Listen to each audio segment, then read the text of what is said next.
আলাইকুম। আপনারা সবাই ভালো আছেন? আমার এইরকম হালকা টাইপের ঝাল ডিম ছাড়া শুকনো সিদ্ধটা ভালো লাগে মামার তো এই জন্য আজকে সকালে আমি এটাই খাবো।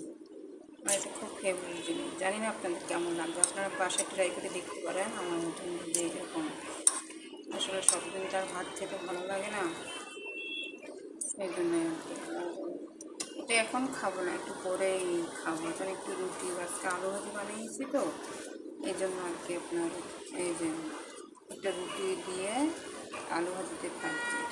এটা অনেক পছন্দের জিনিস। আমার অত তেলের জিনিস অত পছন্দ হয় না, ইনফ্যাক্ট এটাই আমার ভালো লাগে। আপনারা এরকম চাইলে খেতে পারেন বাসায়। আমার তেল ভালো লাগে না, আমি এরকম শর্টকাটে খাবারই পছন্দ করি।